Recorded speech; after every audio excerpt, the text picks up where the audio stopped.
Okay. This meeting is being recorded.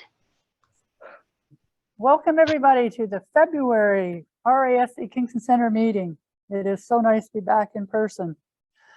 I want to welcome everybody to those who are on Zoom, guests from all over the RASC I see, and guests in our audience today. We will be having this uploaded to YouTube that can be watched on replay after the event. So first of all, I want to have a land acknowledgement for Queen's University is situated on the territory of the Haudenosaunee and the Anishinaabe Nations, and we respect the land that we meet on. I also want to welcome our new members, Shelley and Stefan Jackson and Tanya Davis. Wednesday is our social Zoom night. And if you actually want to attend that, join the Kingston Center chat list. That's where we post the link. Otherwise, send us a note at rasc.ca. And if you're a member, we will get you hooked up and send you the link. Queen's University Open House is February 18th, 7 p.m. And we're looking for volunteers to operate on the deck, weather dependent, of course, but the telescope that we use is on site. Our next meeting in March will be Laura Fizel, Scope on a Rope, Astronomy from the Stratosphere. And it will be a hybrid meeting, again, meeting in this room, 226 Ellis Hall on March 8th. And as we know, we lost astronomer Terry Dickinson on February 1st. So I hope people brought their Terry Dickinson books today. Oh, I forgot. And those who are on Zoom have theirs, and we will take a picture at break time. Which will be coming up after our guest speakers, and we'll have a picture of our books, which I did bring a Terry Dickinson book, therefore we can use the same one. Okay, so to start our meeting off, David Levy will introduce us with a poem. Well, thank you very, very much. It's delightful to be here. We're all missing Terry Dickinson very much right now, but I think, you know, it's very sad that he's gone, but he had been ill for a long time. And this might be one of these cases where it is a blessing, and may he rest in peace. Tonight's poem is going to be from the Rime of the Ancient Mariner. The sun's rim dips, the stars rush out. You know they never do, but, well, we can say.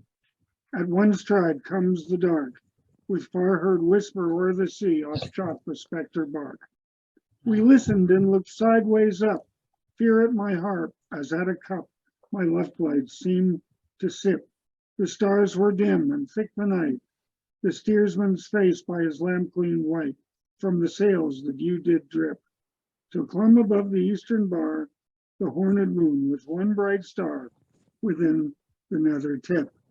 And Leslie Pelter in Starlight Nights rewrote that last two lines, and I'd like to include that, where he saw an eclipse and he called it a horned sun with one dark moon within the nether tip. Thank you very much, and back to you. Thank you, David. Okay. Susan, how did that sound on the Zoom technical side, just to interrupt? You're muted. Sounded good. Yes, I heard every word and it sounded good.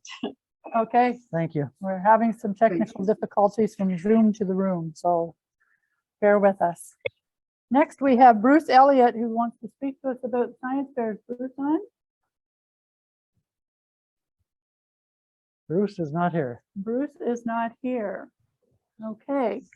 Well, we are holding the science fair is being held March 30th and 31st, and Bruce is actually looking for some individuals who can help to judge the science fair for the astronomy aspect. So if you're interested in doing that, get a hold of Bruce and he can give you more details. Also, Science Rendezvous is being held on May 13th down on Tragically Hip Way at the Leon Center now. We were there last year, and I think there was about 1,500 people that showed up. This year, I think it'll be even more, as they're opening it up a bit more. And we're always looking for volunteers to help out the Kingston Center group. We're going to have telescopes there. We'll be doing solar observing. We'll have an EAA set up so we can see the sun on a projection. And we'll have handouts, and it'll be fun. It'll be fun. So next up is our guest speakers, but I'm going to introduce them. That's a long introduction. So both of our speakers are local to Kingston. Tim Trentadue, growing up under the dark rural skies just outside of Kingston, the night sky was always a fascination for me and my friends. We would lay out in the backyard and stare up at the wonders above us. He always wanted to capture a piece of that wonder and now has the opportunity. He's put together over the last few years an astrophotography rig. Tim has been, I might have this one. Tim has been employed at Primetime Custom. Is that you or, yeah, 20 years, starting out as a screen printer and now works in the embroidery department. His employer provides a wonderful work environment, allowing him the flexibility to pursue his hobby by letting him take advantage of the most dark nights by showing up a little late the following day. You are lucky. We astrophotographers have all started out simple, pointing some type of camera at the night sky and revealing something that we could not see with our naked eye. Our stunning detail in something we could see, but only as a smudge. Yes, that's the comet. Our first pictures were spectacular to the mind, whether you capture a nebula, galaxy, or cluster of stars, even if it was a low resolution and a little blurry, these pictures were better than Hubble because they were captured with your hand and became your own little piece of the cosmos. Now, Joe Gilker, who owns Dark Art Astrophotography, is a programmer team leader at the CA Command College. Joe got his start in astronomy in 1999 after peering through a telescope for the first time. He soon picked up a copy of Terence Dickinson's Night Watch, which became his springboard into the hobby. In 2012, Joe got his first camera and started down the dark path of astrophotography. And since then it's consumed his destiny. In 2016, Joe, along with Tim, has been the night sky tour guides at the Lennox and Addington dark sky viewing area for the monthly public presentations through the summer months. Both had a visual display at the Lennox and Addington Museum in April of 2022. Very lovely pictures that were obtained from the LNA dark sky site. I now present both Joe and Tim to give us a talk this evening.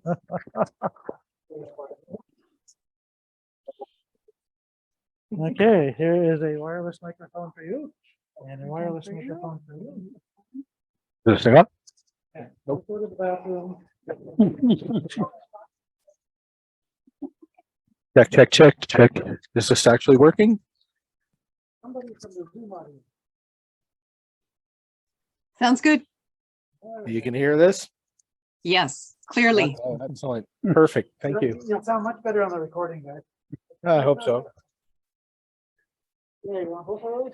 No, just the first one is good. The top. The one that doesn't have the number 2? No, the one with the number 2. Okay, that would be the second one. That's Okay. What's the first one on the list? I guess I count from the top down, but I'm, okay. Let's see what we've Look got. at that. Yeah, let's see if this puppy works. I hope so. Of course, you have to be able to find it first. Sky this month, RASC meeting. Oh.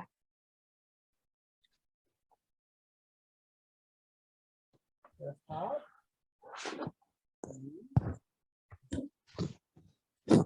Okay, it's a 12-year-old computer, everybody. Please oh, do actually, not- yeah, if you double click on desktop, it should pop it up. That's. Oh, I see what you mean. It's, Okay. It's pinky. this thing has a hard drive in it, doesn't it? Oh,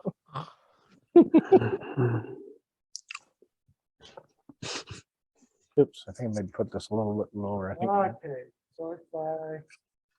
Oh, There we go. there it Yep. is. Okay. Ta-da! And let's make it show full screen. Oh, we have to share it. Oh, so many things. Too many steps. Yeah. So I am here. I want to do this. I want to find that. There, yeah. And I want to make it go full screen. Yeah. So Okay, Susan, do you see the editor's view or the presentation view? I see the editor's view, How about now? presenter's view. All right, bonus. Here's the mouse if you guys want to try that, and I'm just gonna sit over there and we're gonna turn the lights down too. Better take the start on this one. Sure. It's your picture on the cover anyway, so.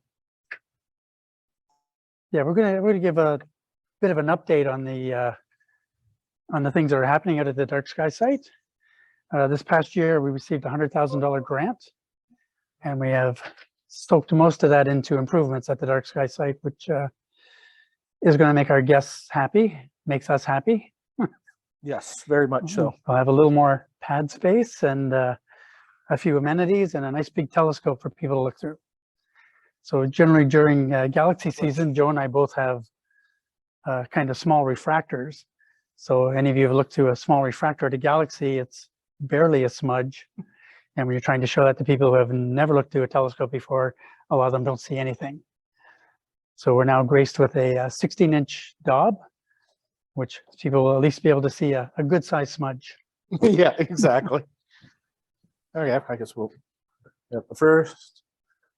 Sure. That's you go, Joe. Sure. So for anybody who doesn't know, it's a dark sky viewing area. It's located 37 kilometers north on Highway 42 from Napanee. And Terrence Dickinson was the one who basically proposed the site to the LNA County back in 2011, I think it was. He brought it to them. 2010, 2011 timeframe. He brought it to them.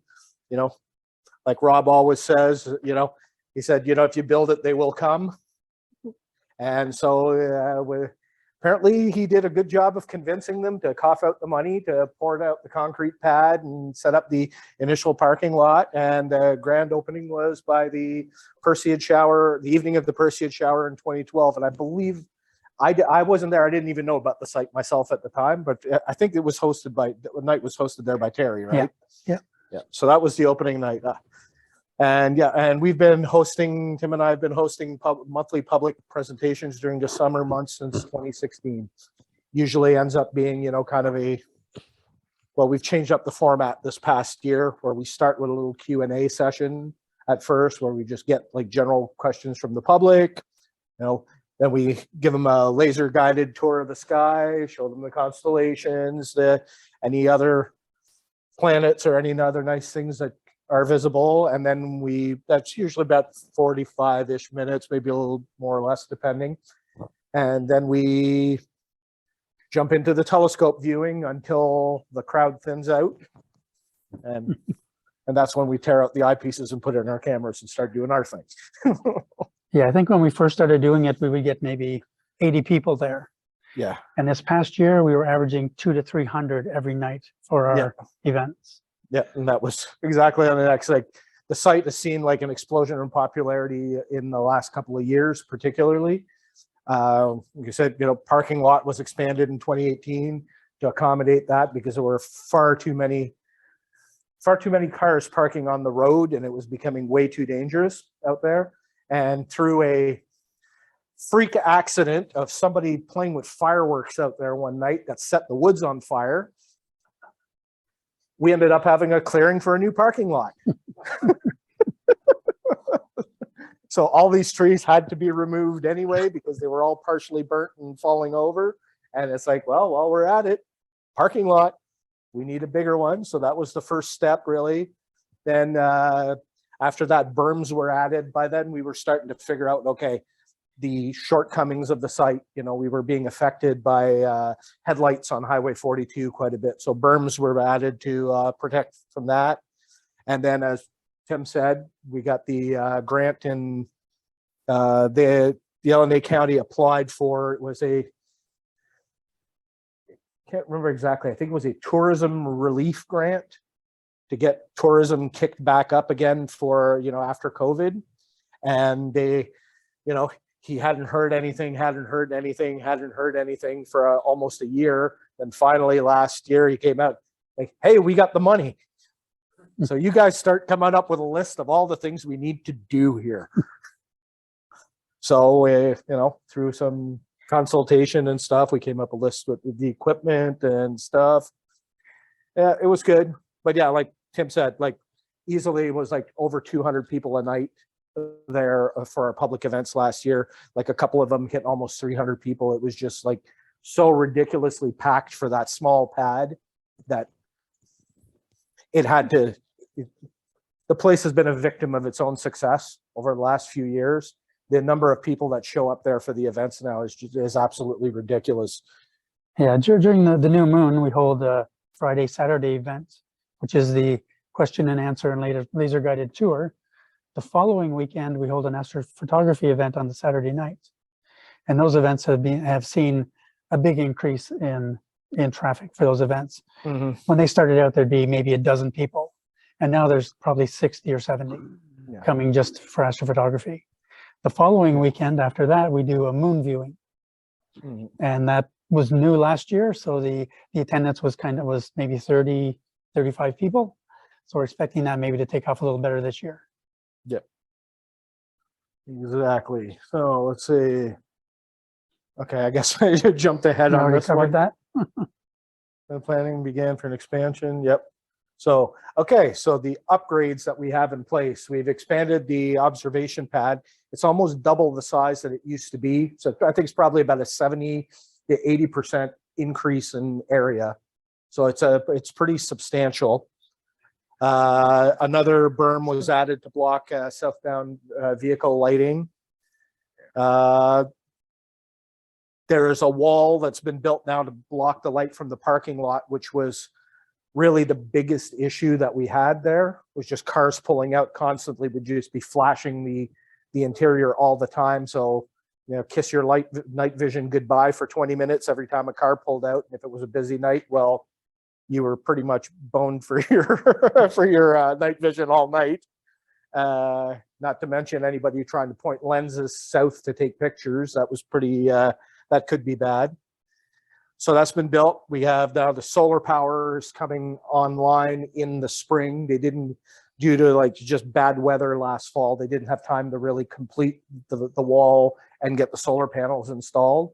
But the shed where the batteries are being stored and where the solar panels are going to be mounted are all there. They just need to get the wiring's actually all run in place now as well. They're just going to have to actually do the final hookups and stuff this year. And of course, we purchased a new 16-inch go-to Dob with full set of nice eyepieces to go along with it for the public stuff. We've also purchased a large TV. I think what was it, a 60-inch, I think, or something like that, 60 or or 70 something, inch, like yeah. really large TV. I don't know. Rob got it separately. So for lunar observation nights, we can actually wear, dark adaptation doesn't really matter as much because it's so bright. We can actually project on the TV for any lunar or planetary we're going to do. And we got a laptop for it as well, the camera. So that way that'll get people the opportunity to actually be able to see things in large format rather than, spending a bunch of time standing in line to have a 30-second look in a telescope. We've done that in the past before with our laptops and our cameras, and people really liked it. But then, when you have 20 people piled over your shoulder trying to look at a laptop screen, well, there's also those occasions when you have 3 apps on your phone telling you that it's perfectly clear out and you can't see anything. Yeah. So when people come all the way from Toronto, we want to be able to maybe set up the TV, show them pictures, show them something, and do a little talk. So it's not a wasted trip. Yeah.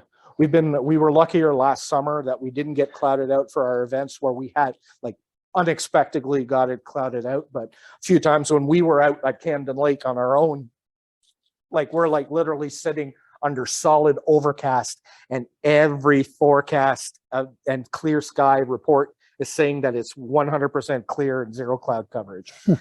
So yeah, well, gotta love the weather. 50% right, 75% of the time. All right, so this is we're starting to get the photos here. So this is the section that's been added. So it's a pretty substantial addition to the observing pad. And we're not getting circles on this one. Those were the social distancing circles that had been added to the old pad before During COVID. well, after it reopened during COVID, yeah. And that was the temporary for our last couple of presentations. The framing of the wall was up, but they hadn't yet actually built the wall. So they put some tarp up on it to block the cars as a test to see how well it was working and covering. And it turns out that it was A-okay, which was fantastic. And that's a little bit further, but this is when they had to stop construction because of winter, obviously. But everything's in place now. Wiring is all run in there. The shed is here with the for the batteries and whatever other stuff is required for the solar system. And of course, there's our new telescope. Yeah. It hasn't had first light yet. No, it hasn't even had first collimation yet. Yes.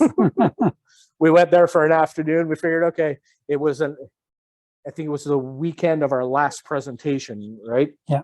And so we went out there in the afternoon beforehand. It's like, oh yeah, we should be able to get this assembled in a few hours. Yeah, that didn't quite work out. Maybe if the IKEA instructions actually matched what we had in the box, that might have been a little bit better. Might have gone quicker. Yeah, well, exactly.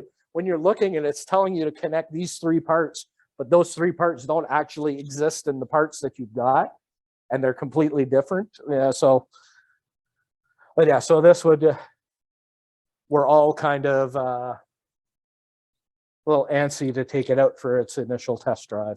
I know I am. Yeah. Yeah.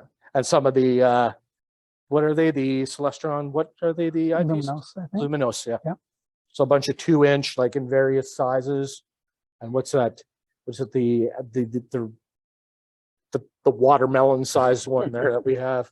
It's looks like absolutely, I don't even remember what it is, like 40 millimeter or something like that. Yeah.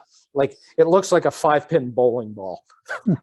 So I think it's going to be good. All right, what else? Okay, so that's it for dark sky viewing area stuff. So we're just gonna, Look at some pictures. pictures, and I'll let you take this one. Since So it's your photo. as far as my equipment goes, I shoot with a 130 apochromatic refractor, and on it is what I used to call a monochrome camera with a filter wheel and right now some 3 nanometer filters, HA03 and S2. And I generally try to get 5 or 6 hours per filter. So this would have been a culmination of at least 5 hours worth of HA, S2 and O3. And this, of course, is the Elephant Trunk Nebula. And it's certainly my best elephant trunk to date. Yeah. Yep, I was I'm very impressed with this photo. It is not it's not in natural colors, of course. That's somewhat in between the Hubble palette and an RGB palette. It was processed in PixInsight and Photoshop. Yeah, what do we have next? Okay, there's one I did in the spring. My rig consists of I have a Skywatcher Esprit 100 apochromatic refractor. I used an ASI 1600 MC Pro one-shot color camera. Basically, we have the same camera. His is monochrome, yeah, and mine is color. Fortunately, I don't have the wonderful flexible work hours that Tim has, so I'm kind of restricted to weekends, days off where the sky is cooperating. And anybody who's got a regular, Monday to Friday job knows that sometimes it can be hard to find time to go out and do this during the week and stuff. So that's why I'm not using, mono, and I'm using one-shot color. I do some stuff as well. I'll use a duo narrowband filter that'll get me, that can split off HA and O3. So I will do some shots with that as well. So on nights that are less conducive to RGB imaging, like when there's moon in the sky, well, that helps me out a bit. But yeah, this was shot back in the fall, and by far my best shot of the Horsehead so far. I've tried this one many times over the years with varying levels of success, often looking good, but absolutely nothing like what I got here. I think there was something like 6 hours of combined color data for this one here. Give it up, it's not gonna get any better. Yeah, I know. But you see, I keep saying that, and then I try it again just because I have to, and it gets better. Although, That is fantastic. Oh, yeah, I think every astrophotographer has to reshoot everything if they get a new piece of equipment, well, exactly. even if it's a finder scope. Yeah, I think it's our curse. We're cursed to do this. But yeah, like for me, I had never been able to capture all this really faint dust around before. So this really was like, wow, when I got it this year. I don't impress myself often, but I was impressed with this. All right, back to Tim. That is a shot of the inside of the Heart Nebula. So Malot 15 being in the center. And again, this is done in narrow band. And this was actually processed in the Hubble palette. So you're not seeing true colors here. The orange is representing the hydrogen, and the blue is representing the oxygen. A bit of the sulfur too is included in the deep oranges. This was shot this past fall out at the dark sky viewing area, actually, during one of our last two shows that we had.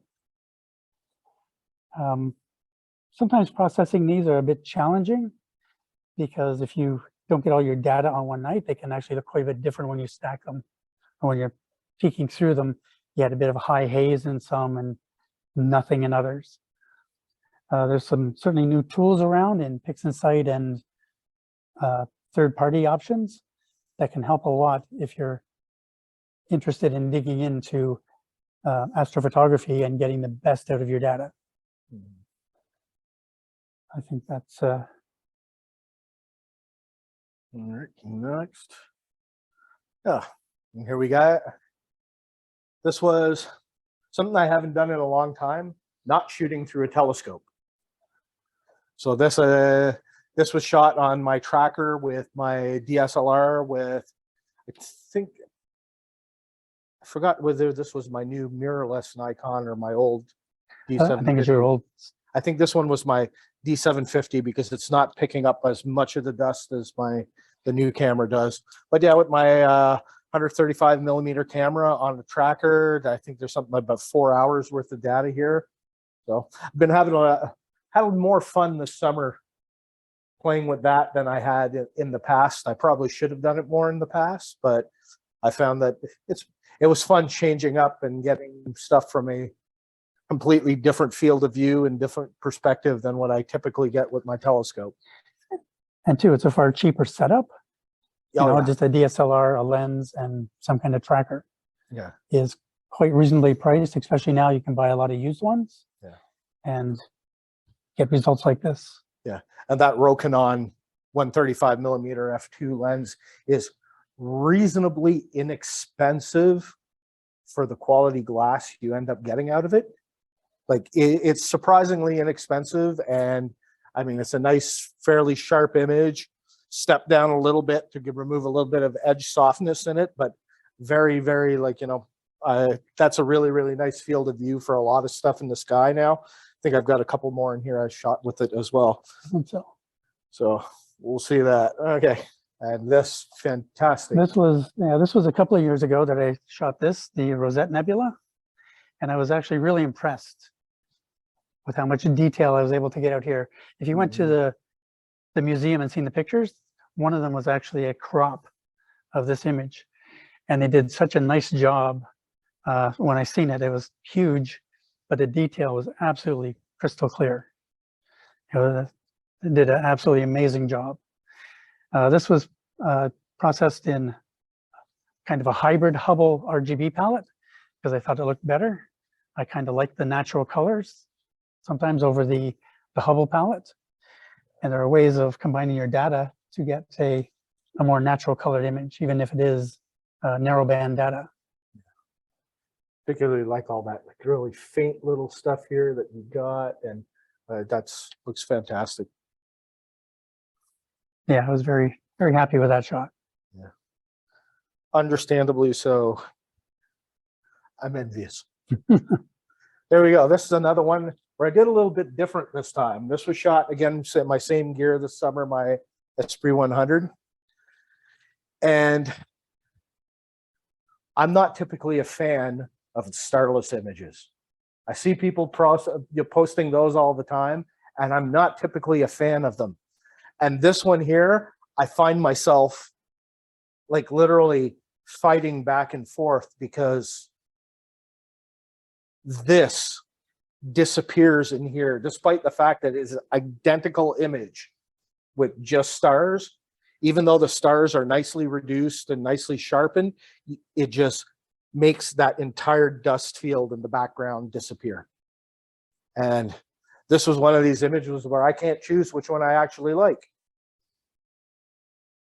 So I decided, okay, I'm going to put out a version of both, because seeing just like all this dark dust, dark nebula in the background of the iris is just something you don't typically see in photos of it.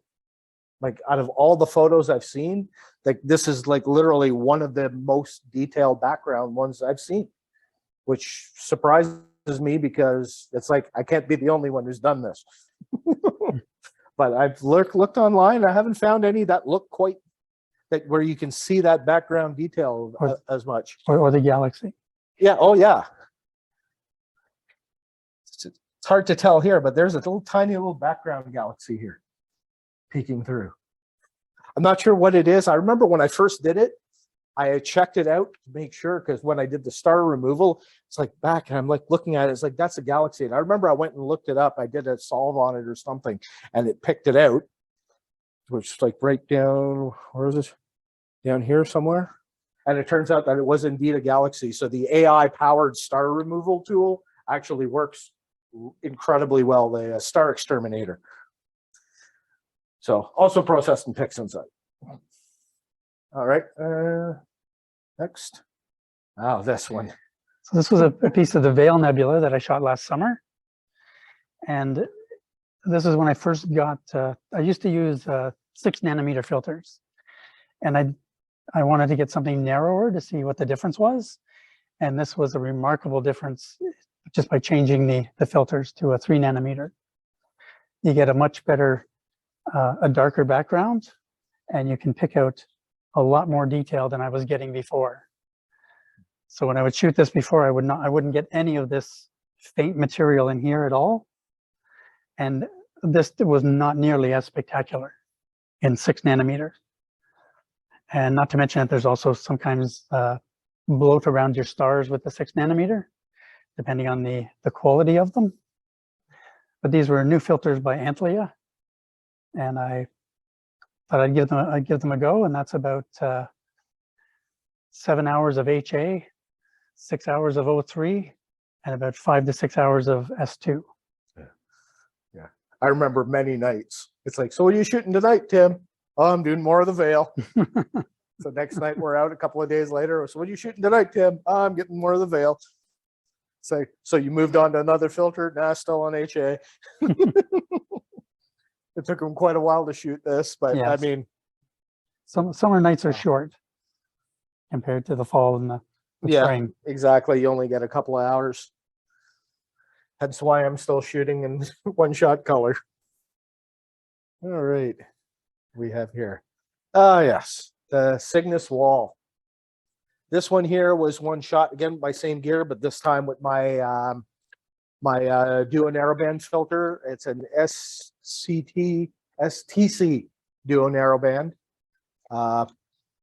Basically, it only allows HA and O3 data through. I think it's not. I believe they're like 10 nanometer bands on those particular ones. Yeah. I've had her for a few years. It was like I think it was one of, if not the first dual narrowband filters to come out. Now you have stuff like the new, what is it, the L Ultra, The L Extreme. yeah, but there's another one. There's Yes, a there's an brand L new one, Ultra, L Ultra, which is like a 3 nanometer pass one. It's still pretty hard to get your hands on them. But yeah, so it's like, yeah, the Optolong. So yeah, so again, that was shot with my Esprit 100. I believe this something had like something like 4 or 5 hours of data in it, if I'm not mistaken. So yeah, just a nice picture of a very, familiar structure in the sky that I've probably shot a dozen times, if not more. And I always try to get it better. Yeah, generally referred to as a North American nebula. Yep, North America. That's, All right. There you go. this was a fall object for me. This was the Wizard Nebula. And every time I've shot it, I've hardly gotten any detail at all. It seems to be a very faint object. So I did put a fair bit of time into this. There's probably, again, 7 hours of each filter in here. And what I couldn't get before was any of the outside materials. You would get the core, but it was never in your face. And you would always struggle when you're processing to try and get all this faint material out to the point where you're blowing other stuff out in the image or introducing a ton of noise. But this is a favorite fall object for a lot of astrophotographers, and is well placed in the early fall, like through most of into the late winter. I think that's yeah. And wonderful job. One of the sharpest ones I've seen in quite a while of this. Okay, this was another one of my shots with this was taken with my new Nikon Z6 Mark II mirrorless camera. The new crop of Nikon mirrorless cameras have actually incredibly sensitive sensors, and unlike past generations of Nikon, they don't have this ultra aggressive filtering and cutoff for the IR, and for that ends up basically smashing the HA completely out of. So this is an unmodified camera, and it's actually on the projector here. You can't quite see it as well as when it's like directly on a screen, but like all this fine dust around in there, like I've never been able to capture that with any of my Nikon DSLRs in the past. Like I've tried this shot before, and yep, I get the horse head, I get, witch's broom, I'll get like all the little bright things, but outside of a little bit of dust around here and a little bit around M42, I don't really get a whole lot. Like this was just like mind-blowing. Like I was almost kicking myself at the impulse purchase of this camera. Yeah, $2,500 impulse purchase. Yeah. But it's like, after seeing this, I was no longer upset of having spent this money. Yes. So yeah, so one of my favorites always is Orion, and I think I could probably say it tends to have a lot of things that a lot of people really consider their favorites. And that's another piece of the veil, and this was done this past summer as well. And that is certainly one of my best images of that section of the Veil Nebula. No kidding. And again, that was a good 7 hours of HA, 6 or 7 hours of O3, and 5 to 6 hours of S2. It was all combined in a program called PixInsight. I've been stacking in PixInsight for a while, and I find it does a fairly good job. Recently, I've tried a few other options that I found work even better. But they're using some of the new tools now for deconvolution and for noise removal. Allowed me to bring out a ton of detail in this without ruining the image. because generally it gets over sharpened and things tend to look crunchy. In this case, it just came out spectacular. I was very impressed. Would you take a question that may be pertinent or Sure. soul destroying? Yeah. Add up the number of hours you did to do the imaging. How many hours of processing? Probably 2 to 3. 2 to 3 times? No, 2 to 3 hours. 2 to 3 hours. Yeah. Yes. Yeah. Processing has become very streamlined at the moment. It's Yeah. not a. It used to, take sometimes days to do an image. You're buying faster computers, aren't Yes. Well, that helps. That does help for the stacking. But as far as processing goes, when you start out, you keep tweaking with it, even reprocessing it several times. And then you get into a groove where you know what works. Mhm. And it doesn't always work for every image. So you got to be able to change up your game plan depending on what you're dealing with on screen. But you do develop the tools that does streamline. When I started, I used to take days to do an image. I would do it and I would leave it and I'd look at it the next day and think, what were you thinking? That looks horrible, and start from scratch. Yeah. And the process would take 2 or 3 hours. Yes, To each do it. time. Once you had already had it stacked, just to redo the processing. And it was the same thing with me. It's like over the years, I've gotten better with knowing the tools, got more confident with them. And in the last couple of years, just better add-ons for PixInsight that have come on. Like in the last year, there's a guy, Russell Croman, his company called RC Astro, has these tools called, he's got Noise Exterminator, Star Exterminator, and his latest one is Blur Exterminator. So Noise Exterminator is exactly what it sounds like. And by the way, these are all AI-driven tools. So they're all trained on models, so they can recognize that the noise reducer removes noise. Like there's no messing around. Like you would have to do so much playing around with settings to find the best noise removal, for a particular image. Like literally you just drag it into the image and probably about 95% of the time, that's the best result you'll get. Yeah, most noise removal tools do some kind of blur function. Mm-hmm. And sometimes, often it affects your image as well. Yes. It will blur your image as well as the background to get rid of noise. And in this case, it actually is able to pick out your image, or at least the best parts of it, and leave it alone. Well, it actually eliminates the noise in your background. Yeah, extremely powerful.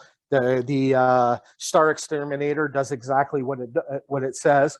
It literally removes the stars from your image. Now, there've been other tools that have done to do this in the past, but they would always leave like some kind of little artifacts, little blobs or something behind that, if you really were picky about your image, people would go in and clean those things up after if they wanted like to have a starless image. And then it'll take the stars and make them in a separate image that you can recombine after the fact. The strength of this is that this allows you to be able to process your object on its own without having to overexpose stars. And if you do your masking properly, you can actually stretch and brighten your objects in your image without affecting your background and introducing noise because you've overstretched the background, and does a wonderful job on brightening the objects. And then you can recombine your stars after the fact and you have a beautiful final image out of it. And the other tool, Blur Exterminator, is basically an AI deconvolution tool. Like, I don't know how in other programs you might do that, but in PixInsight, it could be a pretty, a multi-step process to do deconvolution properly to make sure that you removed any blur or motion blur out of your image. Like literally it would be create a PSF image, import it, then play around with different settings in your deconvolution tool, have like a star mask layer that you're bringing for your local deringing support image.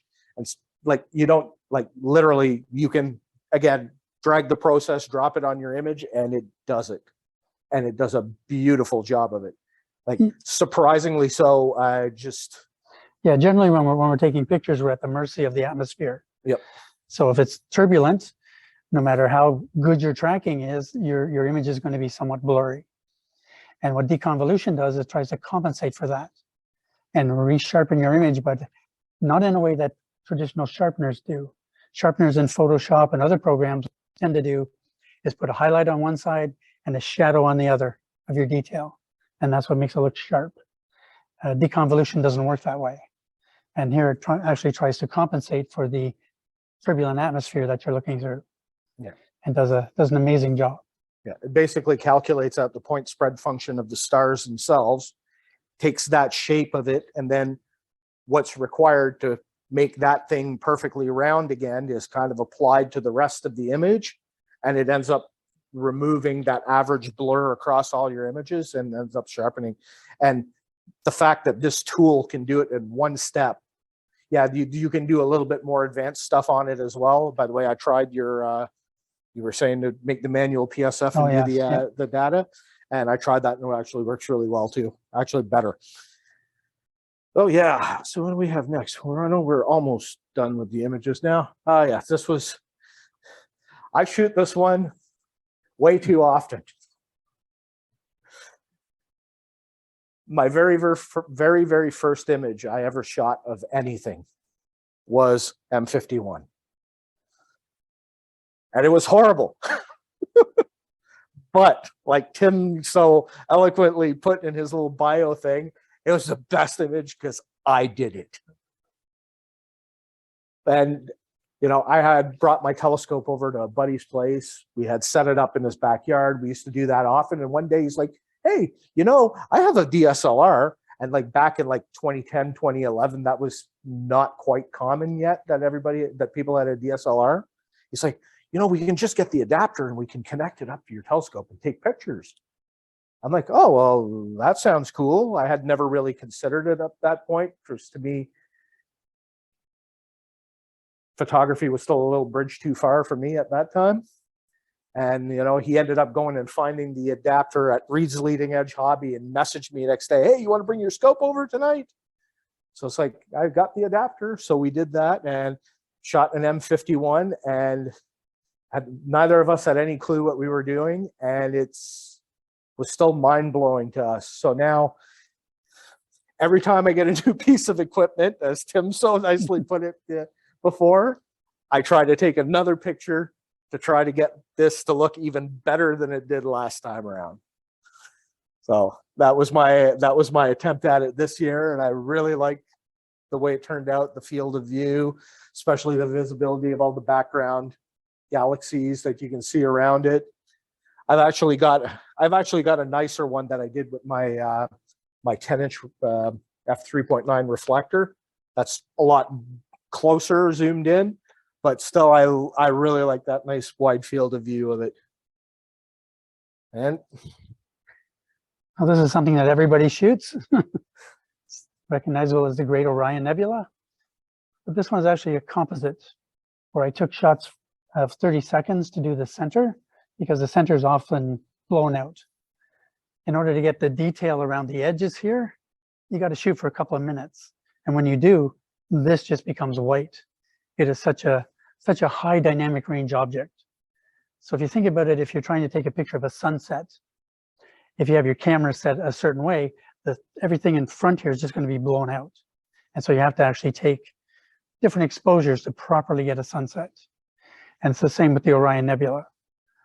It is, like I say, it's such a high dynamic range object. This, of course, was shot last fall, or actually the fall before, because this was in the museum, so 2 years ago now. And it was shot with my, this was actually shot in RGB. I didn't use any narrowband filters for this. And it's such a bright target, it's easy to shoot with any scope and pretty much any camera. it's one of the easiest objects to shoot, and simultaneously one of the hardest objects to shoot well because of the processing and the HDR processing that you have to do to get the various parts of it. what I did is I actually have one I haven't finished processing this year, where basically I have 3 exposure lengths. I have one for the very, very, very faint. So I have like 5-minute exposures for the very faint stuff on the outside. I've got like 2-minute exposures for the brighter parts of it. And then I think they're like 20-second exposures. I think I got for the core part of it. I just haven't finished processing it. Yeah, I still have to assemble it, but yeah, what you say, it's so easy to take shots of. The same thing, and the same thing for like M31. There's another one that's like that too, where you have such a bright core, but such faint arms around it that it's easy to take a shot at where you can see it clearly, but chances are your core is going to be overexposed. Yeah, the only problem with shooting the Orion Nebula is it's either cloudy or cold, Or both. either late fall or winter. Yeah, I know. All right, what we got? Ah, yes. Good old. That one was shot this year. Of course, Pleiades cluster. Experimenting with different, settings and exposure times and stuff. I managed I think there was like 6.5 hours worth of RGB data on this one. Fortunately, I wasn't able to save the largest stars. They ended up getting overexposed, and they were overexposed out of the gate. Unfortunately, that was shot over a span of one night. So the next day I got home, I have this wonderful image, and it's like, crap, my stars are overexposed. But it still turned out to be the sharpest, most detailed, like of all the fine filamentary structure throughout the nebula. So I'm still very happy with it, despite that overexposure of the bright stars. This is another one that can be very difficult to shoot properly because of those dastardly bright stars. And yep, that's the end of it. And we have dark sky viewing area aurora. So, any questions from anybody anywhere? So the hydro that's there, is that like a 110? Yeah. That's Yeah, it will be. Yeah, once it's just standard power. and there's a number of them around the pad. Sort of thing, is that the That's going to be the idea. Yeah, that's the idea. They ran some wires around to go to the far end of the pad, so they're going to have some outlets there, I believe, and then they're going to have some at the wall itself to plug into. So is there any provision for the poor people that do EAA and have a laptop to go there? I guess what I'm saying is it's the brightness of a laptop while everybody else is. Yeah, so what you can do, so what I do is I put my laptop in a container Yeah. and have a lid for it, and I usually face the laptop to the outside of the pad. Yep. So I'm not directly facing. Kind of off in the corner. Yeah, in a Yeah. corner or towards the edge of the pad and facing away from the pad. Yeah, like a little Rubbermaid container. Yeah, I just got a for little. example, Yeah, I just like, got a little Rubbermaid so you can container. carry your stuff in, like, wiring or whatever in the container. You end up, and then you put it on your little table and stick the laptop in there with your back against the woods, away from the pad. So that way it's, we dim the screens as much as we can to not it blinds us while we're using them. But, when we're doing the photography, it's like, okay, well, you got to do what you got to do. So So if you have been doing that, there are no big strong rocks actually. no, we try to be careful about it. Yeah, well, up until recently, anybody who came there to view would get flashed by the road, flashed by incoming traffic, flashed by outgoing traffic. There was no keeping your night vision. Yeah, used to be bad. That's why we have all the mitigation in place now. All the berms are there, the walls are there. I don't think we're going to be able to block stuff 100%. No. But I think that it's going to be like the worst of it would be, cars that would pull in, especially on the busy nights there. People, all of a sudden they decide, they're parked with their front of their car facing the pad, and they decide that they're sitting there for 20 minutes before they leave with their lights on. You know, Well, you go some, and knock on their window, tell them, "Can you turn your lights off?" They're on the pad and they ignore you. yeah, on the newer vehicles, and a lot of people don't know this, but you know, your daytime running lights come on automatically. Yeah. When you turn on your vehicle. If you put your emergency brake on, even one click, those lights won't come on. Yeah, really, eh? I didn't even know that myself, so I learned something. What tracker do you guys do? Can you repeat that question for the Zoom audience, please? What trackers? No, do no, you not guys- you. Yeah. What trackers do we use? Myself, I've only got one at the moment. I'll let you go second because you've got more. I use an Ioptron Skyguider Pro, and I have a little Skywatcher tripod that's made for their Skyguider or Star Adventurer rather. So, but I mean, any solid tripod like camera tripod works for it. So I got that, and we've actually both on our systems, we've upgraded the EQ wedge on it to a nice machined aluminum Williams optic. Very worth the extra couple of $100. It's a lot, but oh, so nice, so nice. Yeah, And if you get a Star Adventure, the wedge for that seems to be a little finicky. You know, you move it and it'll jolt, and it's really hard to polar align when things are not smooth. So that's why we both upgraded to the new wedge. Skyguider Pro has sort of that issue, but I've had both. I sold my old Star Adventure, but my Skyguider Pro is similar, but nowhere near as bad. The stock wedge for it is nowhere near as bad as the Skywatcher one. But still, after he had his first, and then I touched it and I realized, like, you know, it's precision machined aircraft aluminum. And like you touch those adjustment screws and they just smooth and just micro adjustments. And it's like, literally, I saw his for the first time. It's like, literally, I pulled out my phone and ordered my own, like, while we're out in the field.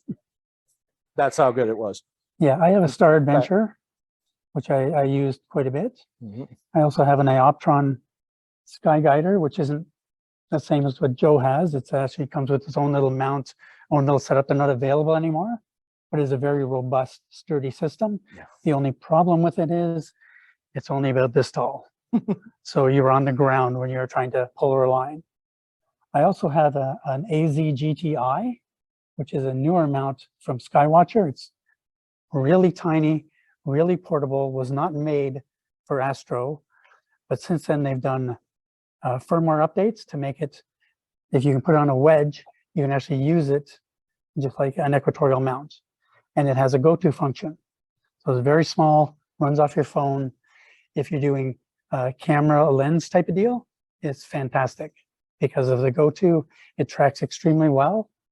And if you want to put on a big lens, it actually has the ability now to hold a weight. Yeah. And they'll both and most of the good ones too will also take like auto guiders as well. Yeah, but they're very quick to set up, and they're very portable.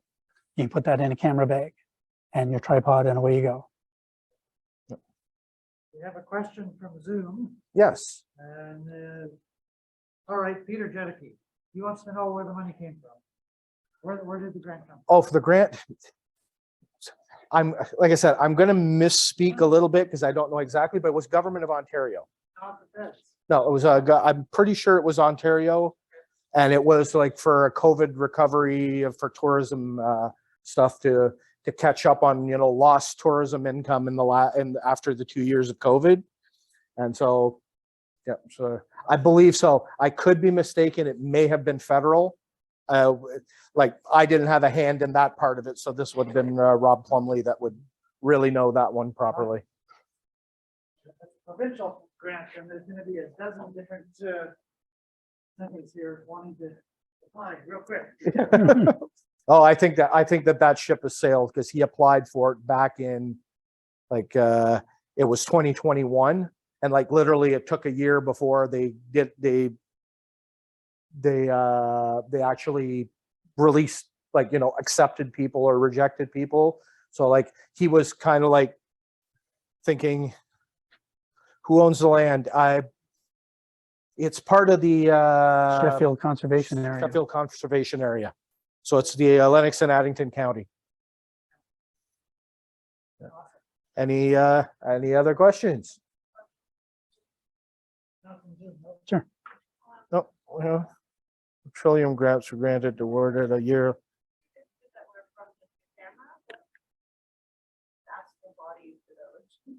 The ones that were just from the camera?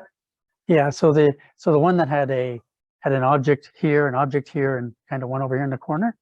So the middle object was M42, the Orion Nebula.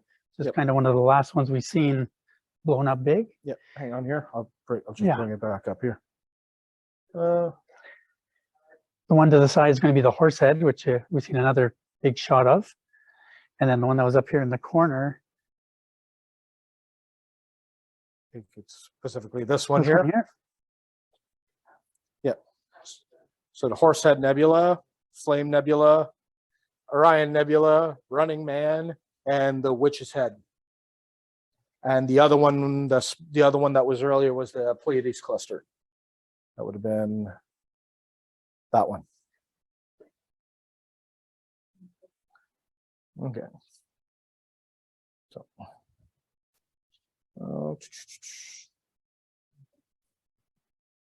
how the heck do we get out of presentation mode? And show. Yeah, what programs are you actually using to do to do the processing parts. the processing? Yeah. PixInsight. Takes Insight and Photoshop for a little bit of dress up at the end, maybe. Yeah.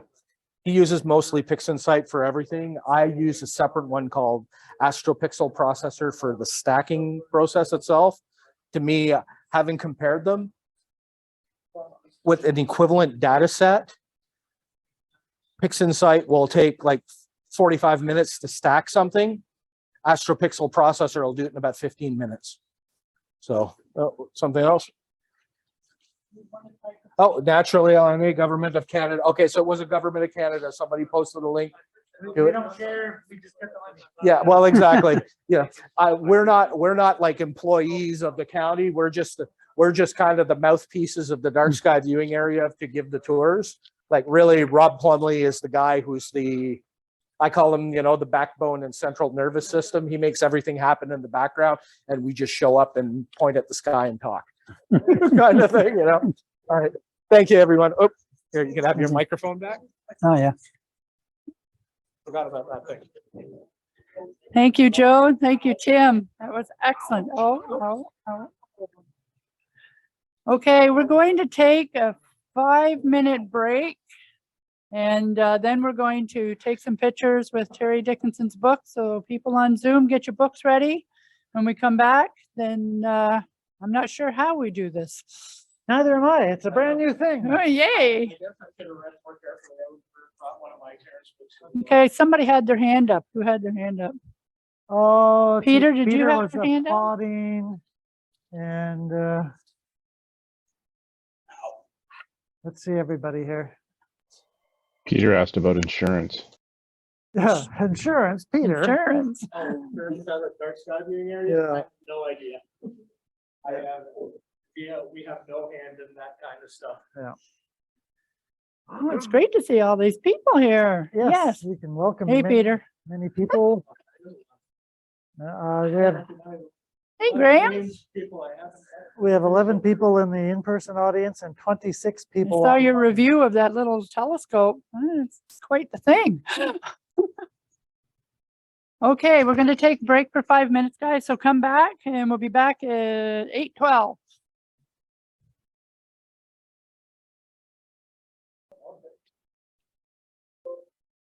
All right.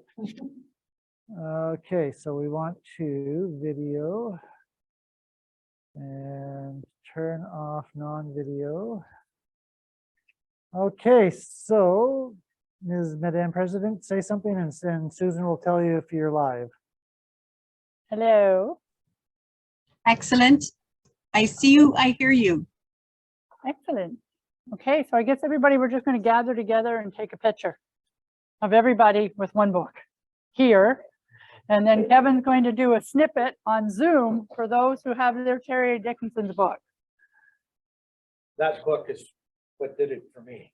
This is my first book. Yeah, I have a slightly newer edition. That's probably the first Oh, edition, this right? is the first edition. Yeah, mine, I can't remember which one. I it got is. mine in 1988. Okay, did you say we're doing Zoom first? Sure, go ahead. Okay, so everybody on Zoom, if you happen to have a Terrence Dickinson book, please hold it up so we can see it and your face. Thousands of Susan. Oh, we have many copies of Bruce, this at home. okay. I got this as a gift. And 1988. so we have a few, okay. See, that was the thing. I'm not going to suggest we turn off video cameras if you don't have a book, but maybe we'll edit you out later, something like that. Back then. Yeah. Okay, so let's try this out here, and we're gonna do it in 5, 4, 3, 2, 1, and I lost my snipping tool. Now. At least right now, so. Okay, we have one take, and it looks, oh, did we cut off? Nope, we got everybody. This Thank you is, very much, everybody. remotely. 1983. Let me save that to This disk is right the now. copyright. But I got this Okay, one we in have it saved. 1988. Okay, so along now with my first telescope. we're done the virtual one. Okay, everybody, let's all get together. Let's do the live one. We can like, How embarrassing. I forgot to bring. All the get book. together. Oh. I'm glad I brought the book. I had a piece of paper over my camera and but I Okay. took the paper off and here's my contribution too late. Okay, thank you, Fred. Okay, we We got I'm it. gonna take a still picture of have you you with it. recorded, Fred. We're good. Okay, Right. thank you, everybody. Thank you. And everybody, think of Terry tonight when you go outside and say thank you, Terrence Dickinson. Yes, has anybody actually taken a look outside to see if they can see the comet? You'd have to have a very dark location. I can see I thought last I can see Mars from Kingston last here. night, no, Monday night. Kim, was I there. am live streaming the comet on YouTube at the moment. Okay. I didn't look for the comet, but I just set my camera up down at the basement window there. Orion is coming around to the south there, but nice and clear, except for down by Kingston, that's starting to get a few clouds. I don't Of want to course hear it that. is. No. Of course it is. Okay, excellent. Thank you again, Joe and Tim. That was excellent. Now, of course, we're all going to go out there this summer, right? Okay, so I see Bruce is on. Yeah, Okay, did you want to say anything about the science fair? yeah, I could briefly. So I sent a note around. I think hopefully it went on to the chat. So the judging is going to be on March the 30th from 6 till 9. And that's really the only in-person time that we really have to spend. There's about 3 weeks before that, they'll be putting the all the projects up on the summaries of the projects up. I'm not sure. I don't think they're going to actually have a full presentation of the virtually. But they'll put up the summaries so the judges can screen through all the projects and make some at least a tentative pinpoint to go and speak with those presenters. One thing that is important is that this year, and I don't know, it may even be already earlier. The rule is that there have to be at least 2 judges. So if we want to participate, I need 1 more person at least. And other than that, I want to say that in the past it's been a really exciting time, and it's been fun to see these young people showing excitement for what they're doing. So does anyone want to say anything about it? So I don't know if Lynn is not here right now. I don't know whether Graham is or not. I saw him on earlier. Anyway, if anyone has any questions or they'd like to, oh, hi, Graham. Yeah. Graham, are you, is your video on? Did you want to say anything about the science fair from experience over the last 2 years?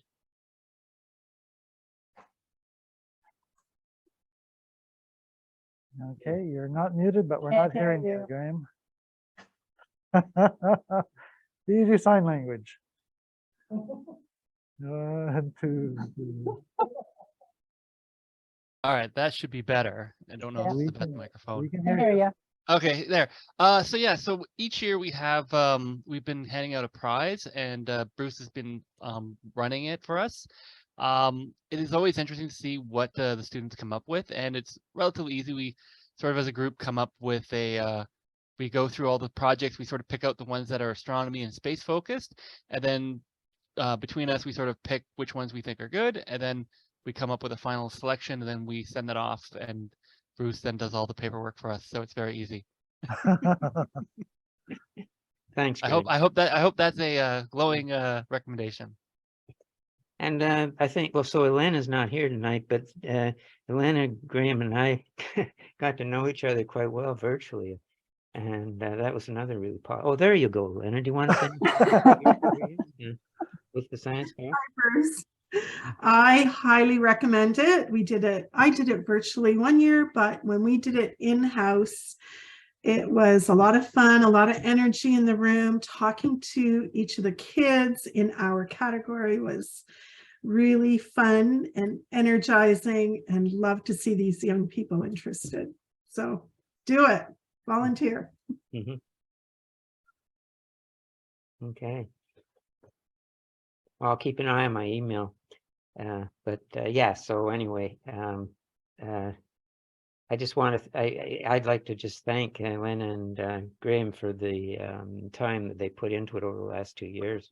And, really very, very positive experience for everybody, even on virtually. I actually, only the other thing is that we actually made contact with the schools of the 2 winners over the past 2 years, and sent a whole package of astronomy things based on the sky charts, the cards, and yeah, so the teachers really appreciated that. And I actually sent our poster, which is on our website right now. I sent it to 3 schools in the last week or so.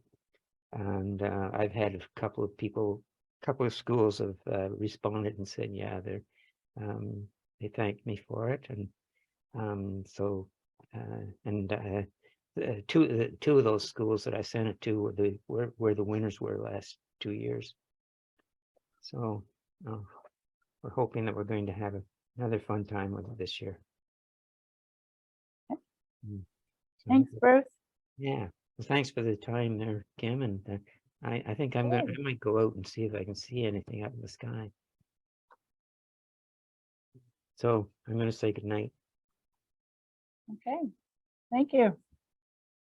Next up, we have Rick Wagner with What's Up in the Sky for February and March. Okay, what's up in the sky? It's complicated. So we start here, we go up here, we share here, we pick that, we go there, and we start the slideshow. And it's what's your name again? Rick. Right. You have a microphone. I have a microphone. Can Excuse me. everybody hear me? Can you hear Rick? Sounds good. All right. Okay. Good. All right. The sky now. Can I control it from here? You certainly can. And I'm gonna Okay. turn the lights down.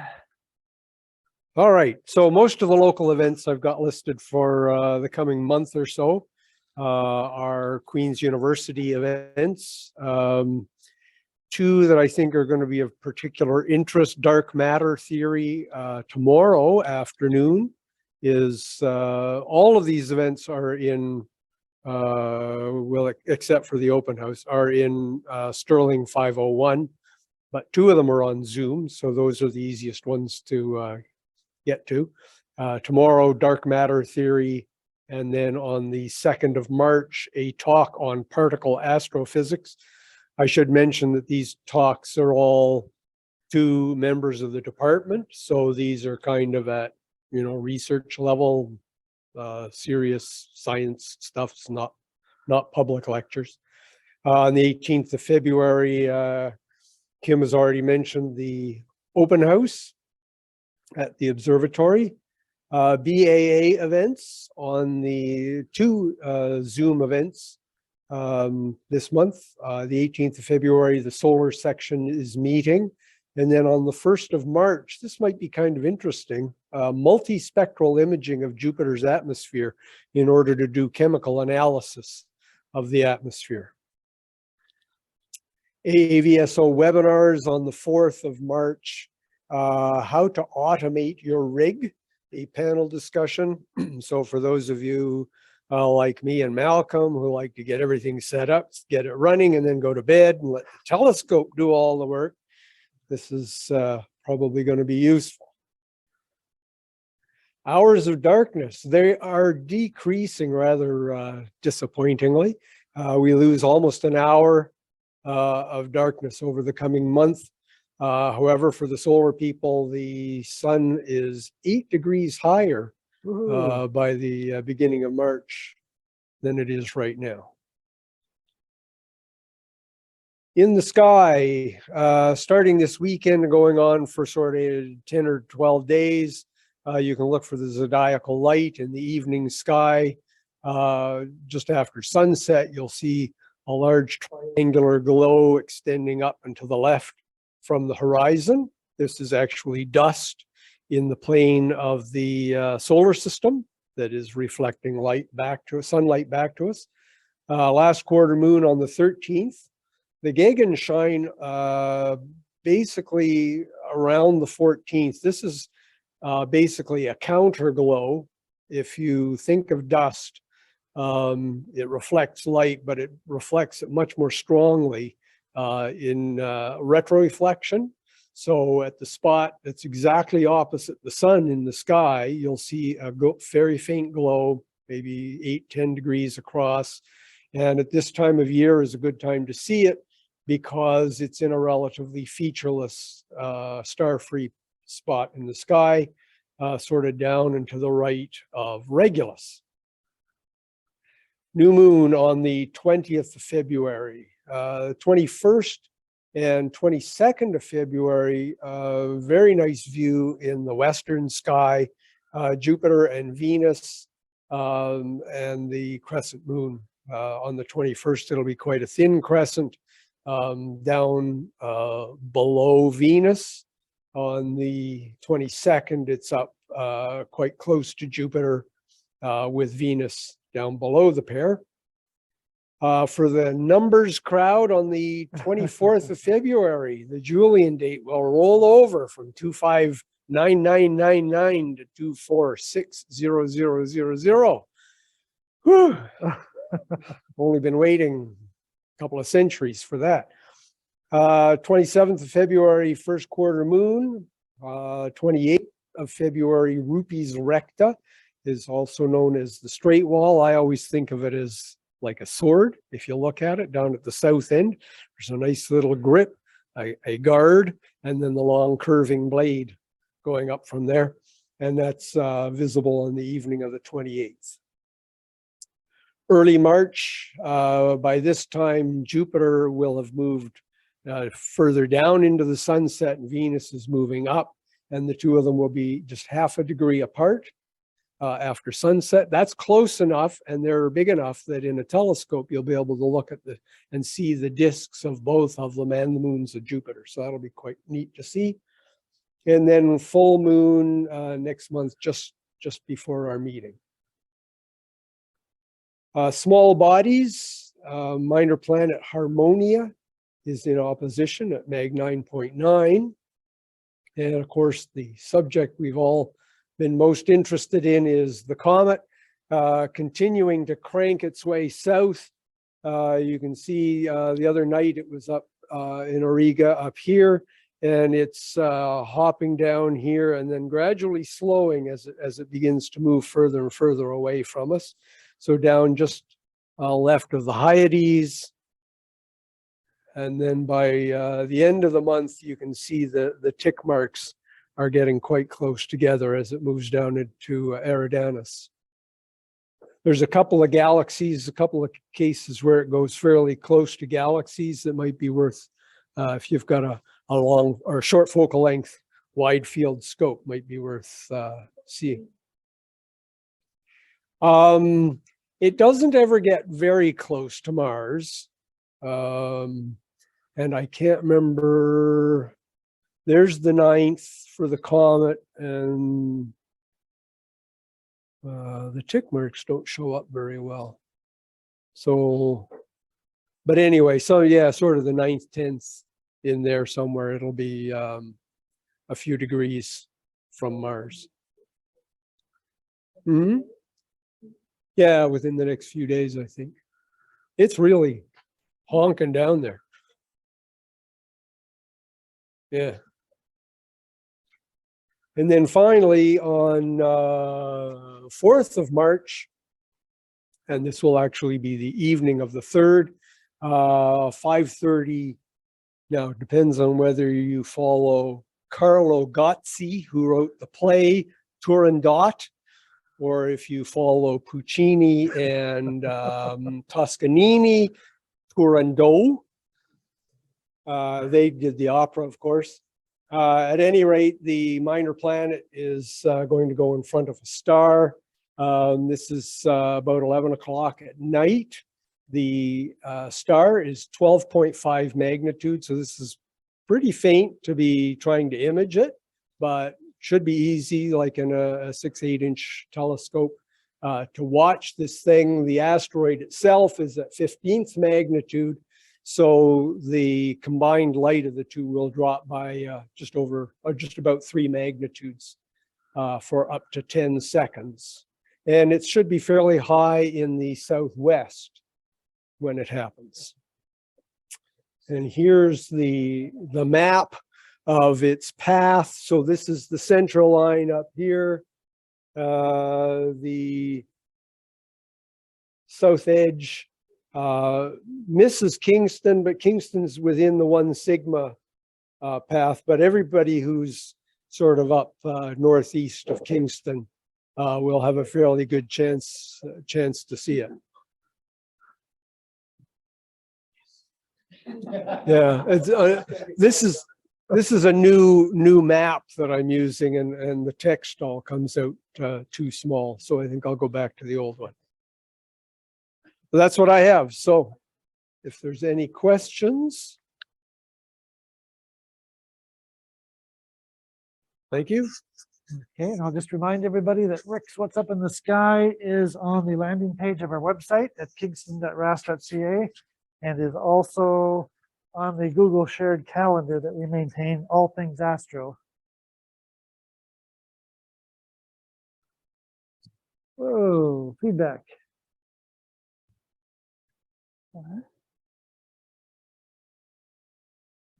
Okay, next up is going to be our observing reports. Everybody get ready. I know you've been out there. So let's start with Susan.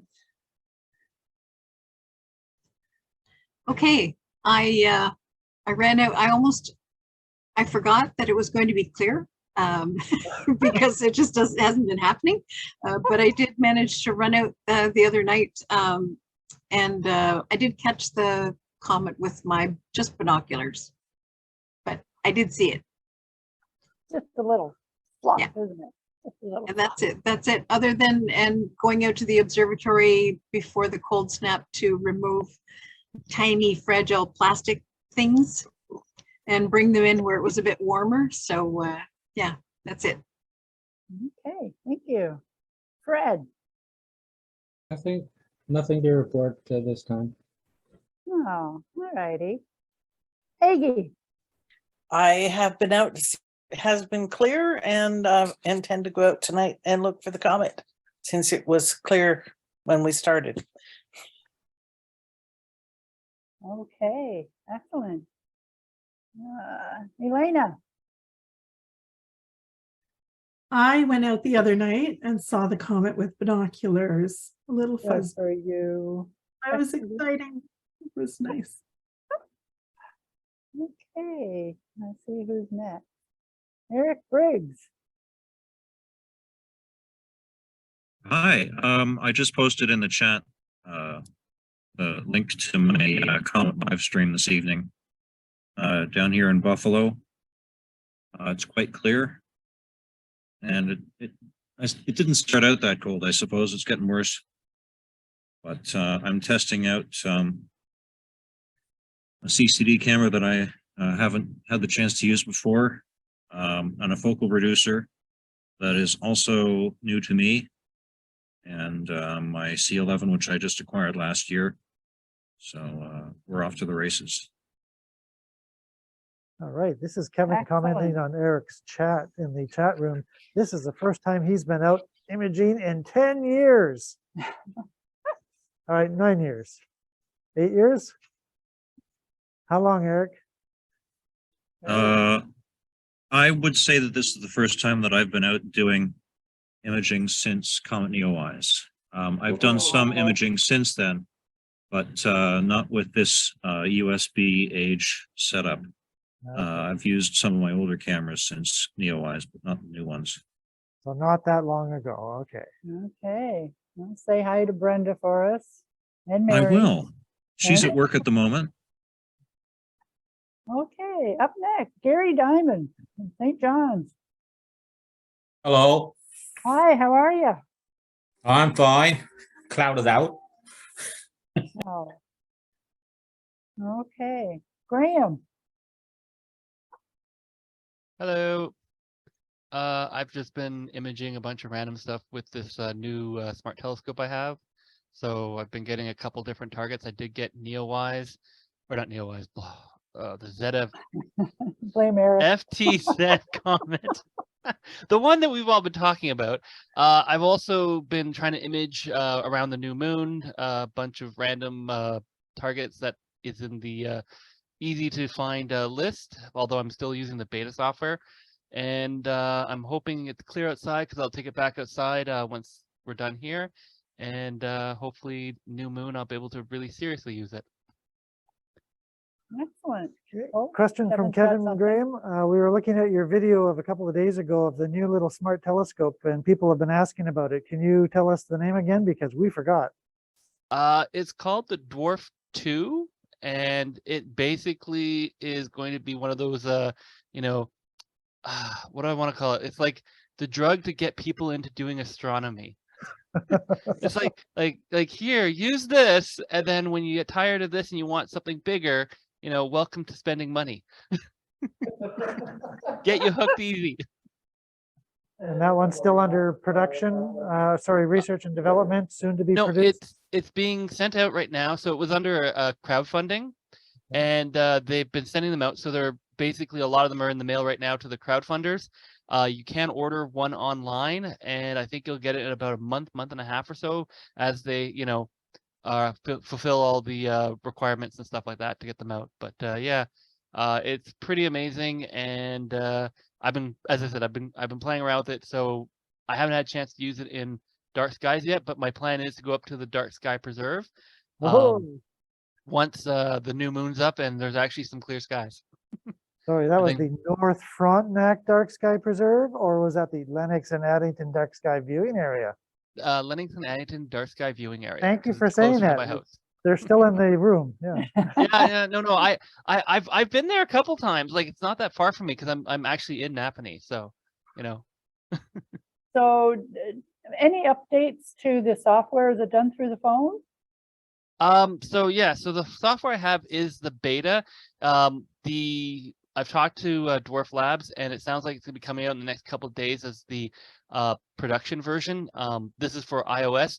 Android's had the pre-production version, which has a lot more in it for like the last 2 or 3 weeks, but they've been basically porting everything from like, Android over to iOS, so I don't have all the fancy controls, but it still works quite well.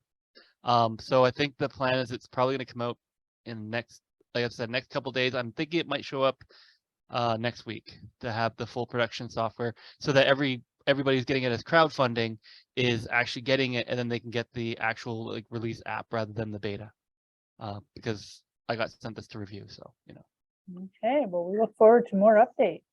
Yeah, I'll have some more videos on it coming out very soon. And as I said, once New Moon comes out, I'll have a pile of stuff coming out near the end of the month. Okay, great, thanks. Let's see who's up next. Keeps moving around. John. Hello. Yeah, I'll be joining Peggy outside tonight if it's clear still, and try to see the comet. And I was outside earlier today and got a couple of pictures of the sun in white light with a solar filter. Do you have an HA filter, or did you do hydrogen alpha at all? I didn't do a hydrogen alpha today. I just did the white light. Okay, I was out doing hydrogen alpha, and there was a prominence, was just hanging in midair. It wasn't attached to anything. It was just hanging off the sun. It was really cool. Ooh, once I get a process, I'll send it out. Okay, let's see who else And we a got. notice Thanks, John. to keep watching the sun, because I posted an email today that said there's an active region. It's been putting out M-class flares with a good chance of an X-class flare. Yeah. And you want to image that. Yeah. Yes, there's some very good sunspots groups that are visible right now. Yeah. In the northern hemisphere, yeah. Okay, next up, Keith. I did get out a few times to do some sun viewing. Being controlled by the weather. I managed to take a picture one day. I guess maybe a week ago, I got out in the evening and stood on the road to catch a binocular view of the comet. And I was out 2 nights ago trying to capture the comet with the camera, but I had some technical problems with my cube, and when I told it to go to the comet, it was pointing way off somewhere else, so I had to stop that. And today I would have loved to have watched the sun, because that little prominence that you were talking about, according to I guess it was either NASA or space weather, they called it a snowball, that thing sticking out there in space.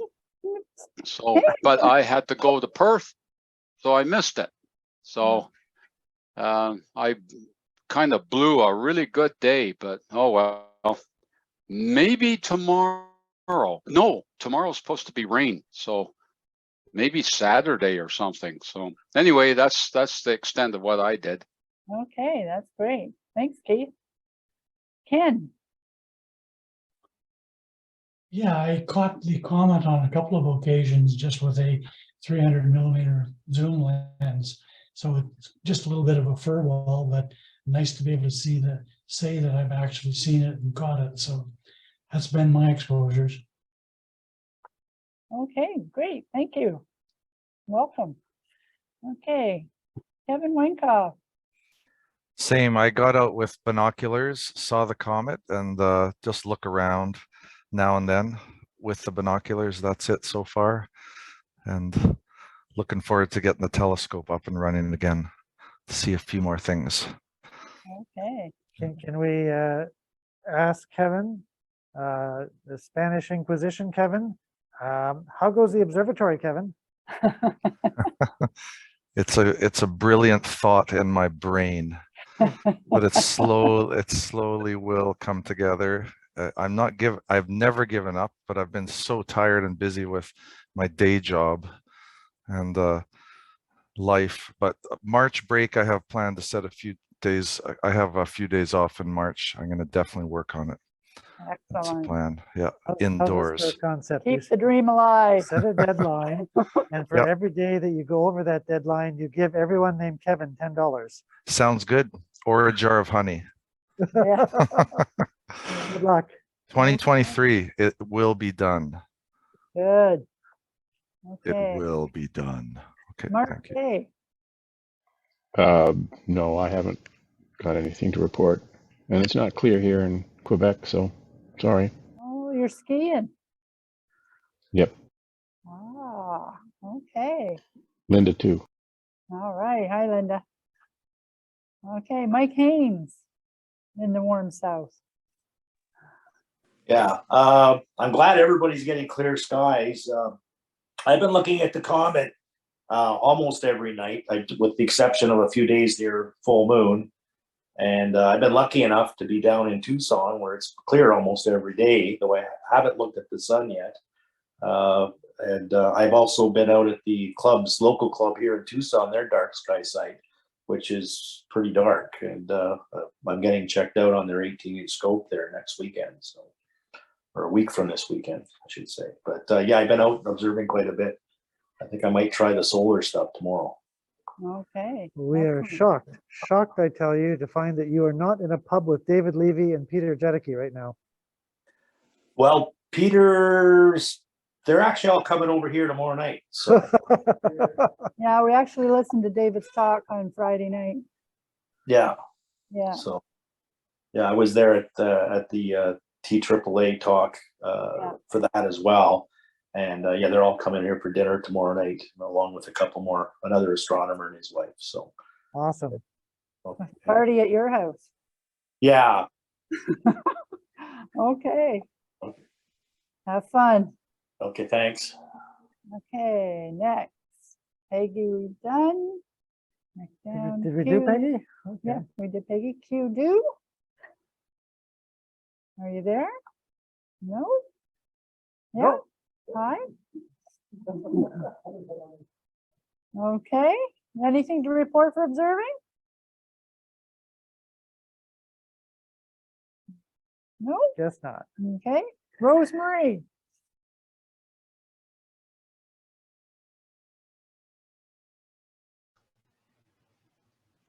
Okay, not much. It's either been cloudy, and the nights that it was clear, it's either brutally cold or too icy out here in the parking lot. So haven't been out to look at the comet. About the only thing I got about 3 or 4 days ago, late in the afternoon, we had 3 sundogs coming and going. And I took some pictures of that, and I still have to process those. So maybe Wednesday night I can show those. And I've got some wonderful crepusculars from last week when the clouds were just there was like a line of break in the clouds. So we've got some beautiful crepuscular rays down. But other than that, it's only when Carrie drags me out and I see the moon between the clouds. But I have not done any night observing. Right now I've got the camera at the window down the basement doing a series of shots there because it's nice and clear. So see if I catch anything tonight. That's it. Okay, thanks, Rosemary. Kevin. Kevin has got nothing to report. My goal for 2023 is 50 imaging sessions. Guess how many I have? 2, both in January. I have learned that my new limit is -10 Celsius. Anything colder than that, and I do not get up, dress up, walk 50 meters out to the observatory, push open the building, get everything set up, working, and then go back inside again, only to find that something isn't working, go back outside, try to fix that thing, go back inside, image for a little while, and something's not working again, going back. You get the idea. So -10 Celsius is my new limit, and I think every year from now I'm going to add a degree or 2 to that on the warm side. So the AVSO talk will be good for you. The AVSO talk, which one? There's so many. It's coming up in March. Okay. Automate your rig. Yeah. Well, automate your setup. I think the answer is to buy a bigger camera with a bigger field of view so that you can find the target that your mount isn't pointing to, and then do a star alignment, plate solve do a plate solve and then you know where you are. But that's a whole nother level of complexity, skill, knowledge, and money. Okay, I guess we're all finished with our Kim Zoom Hay. audience. We'll move to the. Kim Hay. I see her name did right there. solar. I talked about it. I did solar in the comment. That's what I've done. Yes. Okay, I'm we'll gonna turn go the to lights room. on. Naomi, have you got out of the room?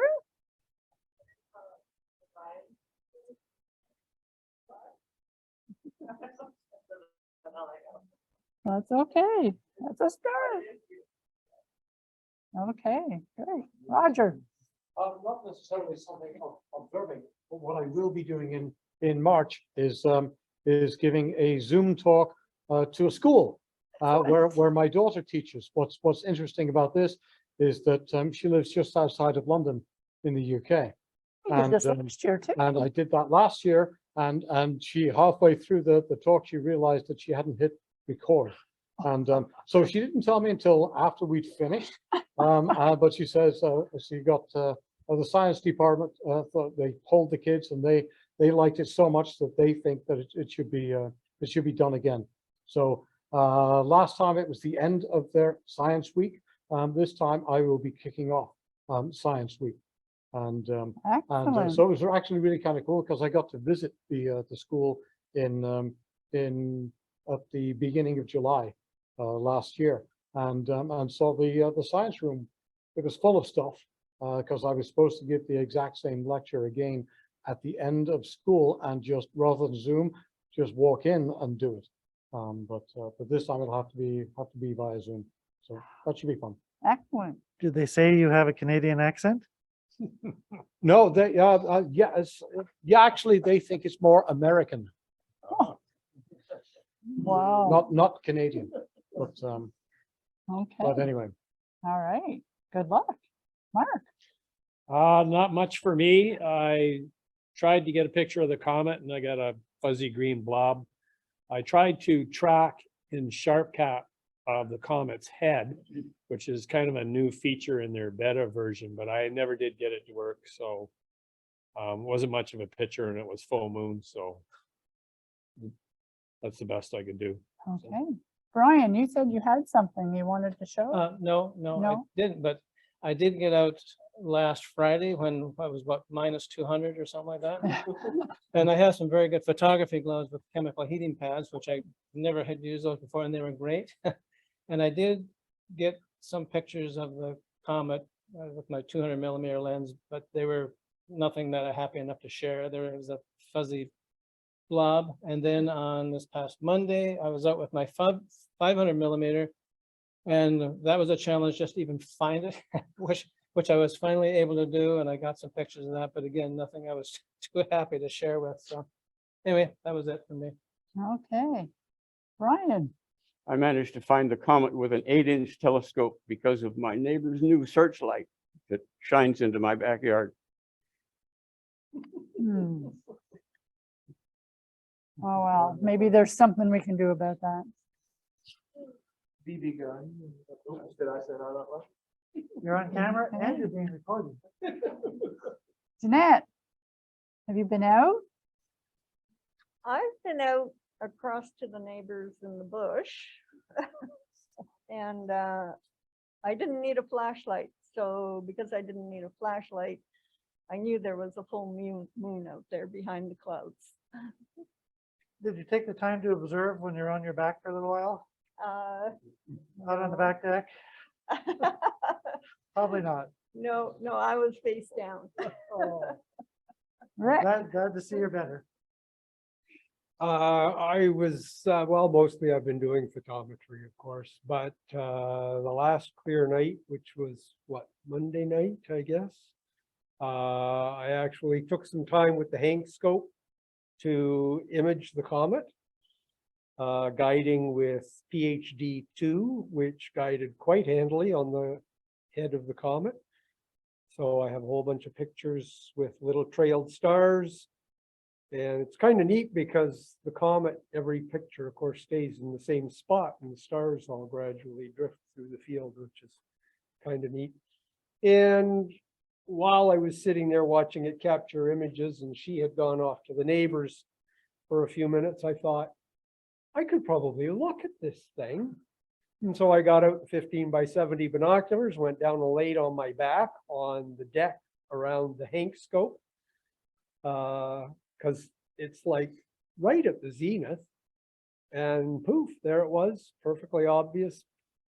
Maybe slightly elongated in the direction that it should have a tail, but I certainly wouldn't say I saw any tail. But it was there. So. Excellent. Okay. Joe. So basically anything in the last month or so. No, nothing for me really. It's been, you know, on the nights where I am available, it's typically cloudy or too cold and I don't want to go outside. I think I'm with you on the -10 part. Once it starts exceeding that, my tolerance for cold drops drastically at that point. Well, it sounds like you are a complete portable setup, take up and set up and go kind of guy. No observatory in the backyard? No, unfortunately, I'm in the city and my backyard is a canopy of trees. So if I had an open space, I would just set up in my backyard, you know, with my narrowband filter and, you know, Bob's your uncle anytime at all. That's my retirement plan. Okay. 10 years left. I'm getting a house outside the city. Oh, I thought At you a- said 2023. No, 2032. Oh, my God. I wish it was 2023. I got April 20th, 2023. It's on my, or 2032. See, you got me looking forward. It's on my whiteboard at work behind me. People walk in and say, what's that date? Retirement. Yeah. Okay. And Tim.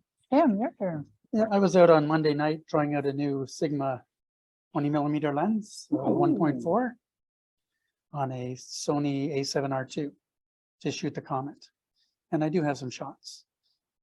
It was hard to find and I couldn't readily see it on my screen. But when I got it on the computer, I could definitely find the comet. I guess I shot for about a couple of hours, almost 400 shots. They didn't stack well. They stacked really poorly, but I stacked groups of 10 or 20 and I have something that's kind of nice that you can see the comet. You can certainly make out the major stars and constellations. That's, I was out a couple of times last month, but that's about it for me. Okay, thank you very much. Excellent. Well, thank you all for your observing reports. I know it's been a challenge over the last little while to get out there, but glad you actually got out to see the comet. Okay, well, what time is it? 8:56, almost time to wrap it up. You can check out our meeting will be up on our YouTube channel. And Once if it it gets all is- compressed and uploaded and, oh, Brian's got some goodies here to talk about. I'll do it next week. No, now, good, we got time. Right here.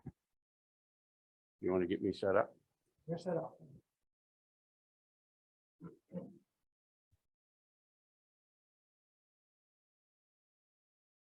What do you want? Oh, you've got slides. That's Yes. what you're talking about. Yeah. I thought you were just going to do a little fun dance here.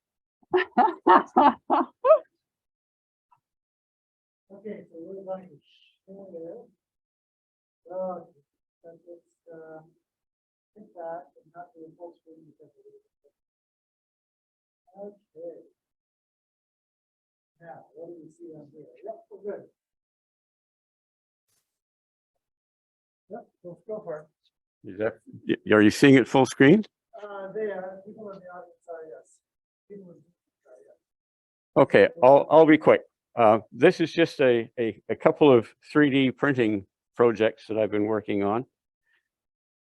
The first one is I got tired of trying to make do with t-shirts and things for flat frames. So I bought a electroluminescent screen, but then I needed to mount it on a telescope.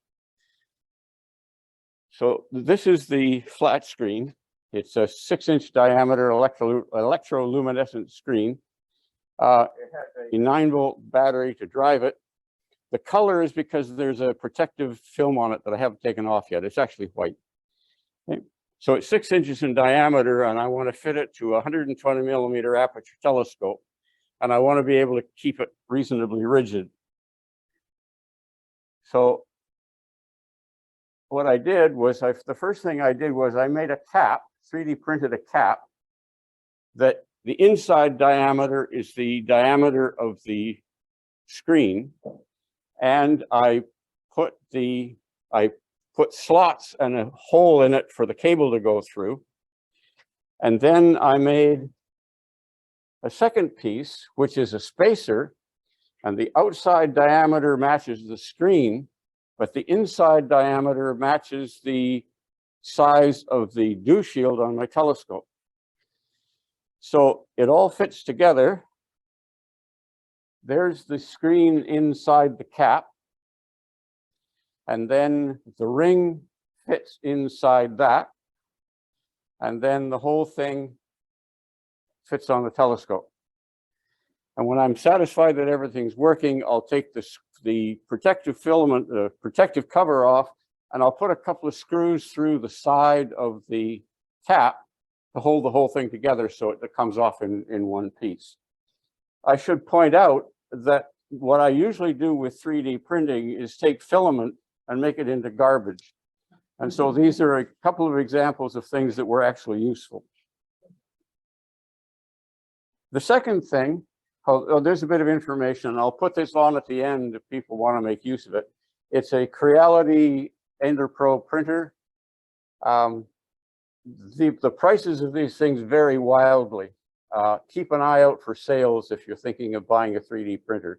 I bought a second 3D printer for half price just before Christmas on sale. So there's a lot of profit in this. The filament that I'm using is polylactic acid, or PLA, which is the easiest one to use, but it's rather brittle. So for a lot of applications, it's probably not the best. So I'm trying some other things.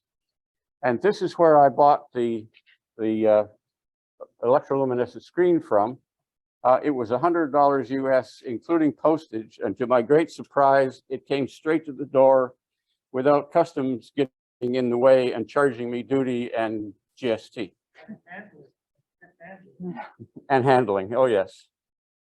Okay. The other thing I'm playing around with is setting up a weather station in the backyard. And you need a Stevenson screen to protect your temperature and humidity sensors. Stevenson was a Scottish civil engineer. Nobody's ever heard of him, but you've all heard of his son. Robert Louis Stevenson was this guy's son. So this is my screen. It's made from 5 3D printed pieces. There's the top, there's the 2 pieces in the middle, and there's a base at the bottom that's designed to fit on top of a piece of conduit. This design is straight off the internet. Okay, if you have a 3D printer, there are literally thousands of files available online to make almost anything you can imagine. This had to have a little bit of modification because it was designed to use metric hardware. But this is a picture of the top of one of the middle ones, and there are holes in each layer. And then I took a piece of threaded rod and cut it to the right length, and I glued it into the top. And then the rest of it just fits together to make the screen. Inside, I'm going to put there are 2 sensors. The one that's showing here at the top is a sensor that measures pressure and humidity, and it also measures the temperature of the sensor.